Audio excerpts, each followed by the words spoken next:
All right, so next up are conjugate addition reactions. And so what we're going to do here is add nucleophiles to some kind of conjugated system. And this is the conjugated system that we're looking at. And so these are our alpha, beta, unsaturated, right? There's a alkene in the alpha, between the alpha and the beta position, so that's known as unsaturated, and then aldehyde slash ketone. Right? In this case, it's an aldehyde, but you can also have ketones. And so what we want to take a look at in any conjugated system is, of course, resonance structures. So here we have a pi bond between atoms of different electronegativities. So that tells us that there's going to be important resonance structures. So we can kick this pi bond up to the more electronegative element, which is our oxygen, to get this resonance structure. And what this resonance structure tells us is that this carbon right here is quite electrophilic.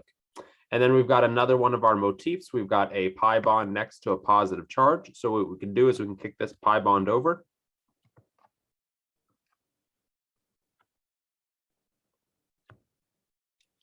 And then we get this resonance structure. And what this resonance structure tells us is that this carbon is also electrophilic, right? So we've got two electrophilic positions that our nucleophile could possibly attack, right? The carbonyl carbon and then the beta carbon.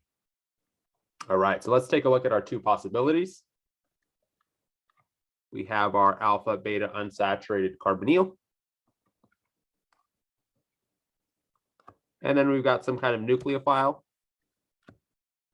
And it can either attack this beta carbon position that's electrophilic, kick all those electrons up, or it can attack this carbonyl carbon and kick those electrons up.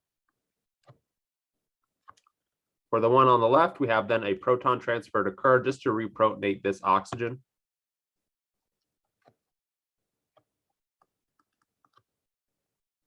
And then we add our nucleophile there. And on that right side, we're also going to have our proton transfer occur just to reprotonate that oxygen. And then we have our nucleophile add there.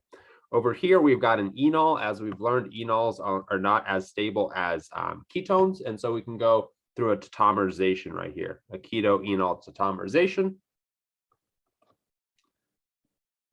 to achieve this as our final product. And then the one on the right that's unable to go any kind of tautomerization, so that'll stay like that. So on the left, we have what's known as the conjugate addition.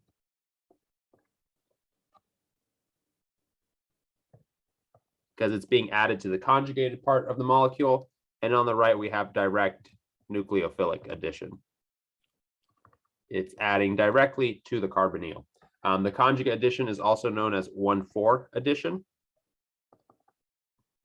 Because of this intermediate step, right? The nucleophile, if you call that carbon number 1, it's added there. And then 2, 3, and then 4, we added a hydrogen there as well. So we added things in the 1 and the 4 position, whereas the one on the right is known as a 1,2 addition, because we added things in the 1 and the 2 position. We added the nucleophile on the 1 and the OH or the H on the number 2 position. So we have two options. What we're going to of what our nucleophile can do. We're going to focus more on the conjugate addition, as the title implies.